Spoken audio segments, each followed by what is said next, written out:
مشرق وسطی کی صورتحال روزانہ بدل رہی ہے. غازہ پیس پلان آیا پریزیڈنٹ ڈونلڈ ٹرمپ کا. پہلے تاثر یہ دیا گیا تھا کہ جو 8 مسلم ممالک ملے ہیں ان سے جو چیزیں طے ہوئی ہیں اس کے مطابق وہ 20 پوائنٹ پلان آیا.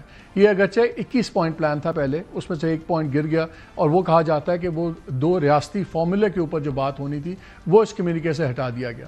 پھر اب جو باتیں سامنے آ رہی ہیں اس میں یہ بھی نظر آ رہا ہے کہ مسلم ممالک یہ کہہ رہے ہیں کہ جو ڈرافٹ ایگری ہوا تھا وہ ڈرافٹ وہ نہیں ہے جو انہوں نے پڑھا. اور خاص طور پہ قطر نے تو یہ آفیشلی بھی کہہ دیا ہے خبروں میں، ان کے بات کرتے ہوئے لوگوں ان کے حوالے سے جو خبریں آ رہی ہیں اسرائیلی میڈیا میں، ویسٹرن میڈیا میں، کہ قطر نے تو یہ ریکمینڈ کیا تھا ڈونلڈ ٹرمپ کو کہ آپ منڈے کو یہ ڈرافٹ ریلیز نہ کریں. بہرحال انہوں نے کر دیا.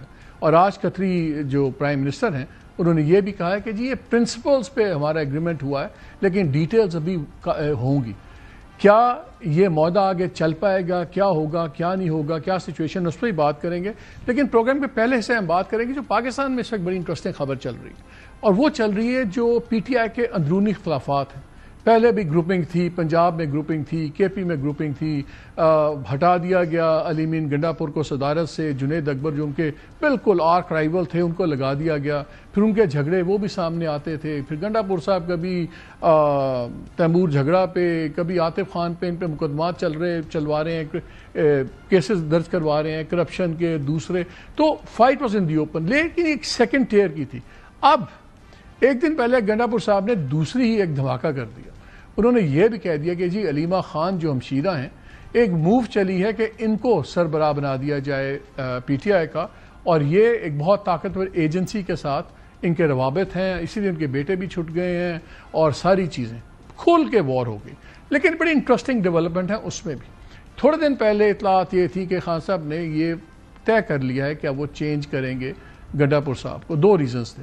ایک تو بہت زیادہ شکایتیں آ رہی تھیں کہ جی گورنمنٹ نہیں چل رہی، انپاپولیرٹی ان کی بہت ہو گئی ہوئی ہے، سب کچھ ہے. اور دوسرا وہ جو ایک مسئلہ ہوتا تھا کہ شاید وہ بات چیت کروا لیں گے وتھ پاورز دیٹ بی، وہاں پہ بھی انہوں نے کوئی ڈیلیوری نہیں دی، اور اس لیے اب ان کی وہ نہیں رہی بات.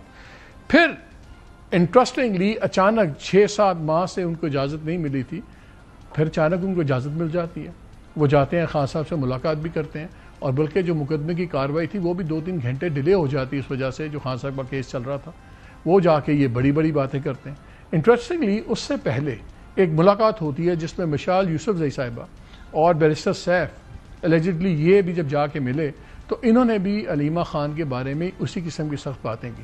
یہ بڑی انٹرسٹنگ ڈیولپمنٹ ہے، کیونکہ مشال یوسفزئی کو آپ کو یاد ہے ایز اے اسپیشل اسسٹنٹ گنڈا پور صاحب نے نکالا تھا.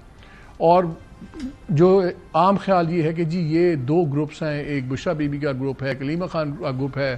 تو مشال یوسفزئی جو ہیں ان کو جو سینیٹر بننے کی بات ہوئی اس پہ علیمہ خان نے کافی سخت باتیں بھی کی تھی کہ کیسے بن گیا، میرٹ نہیں تھا، یہ نہیں تھا، وہ نہیں تھا. تو اب گروپنگ بڑی کلیئر ہو گئی. آپشنز کیا رہ گئے ہیں عمران خان کے پاس؟ اب اطلاعات یہ ہیں کہ جب یہ پشاور والا بھی جو جلسہ ہوا وہاں بھی بڑی بدمزگی ہوئی. وہاں پہ ہم نے ویڈیوز دیکھے، کوئی لوگ نعرہ بازی کر رہے ہیں گنڈا پور صاحب کے خلاف، کوئی جوتے لہرا رہا ہے، بڑا کچھ. خیر یہ پالیٹکس میں ہوتا رہتا. لیکن علیمہ خان نے اپنی ملاقات میں عمران خان کو بتایا کہ وہ جب 1-2 دن پہلے گئیں تو انہوں نے بہت زیادہ انپاپولیرٹی دیکھی اور گنڈا پور کی، اور جو اختلافات ہیں پارٹی کے. اب کے پی ان کا پاور بیس ہے. پنجاب میں تو چلیں بڑی مار پڑی، وہاں تو سمجھ آتی ہے پارٹی نہیں نکلتی.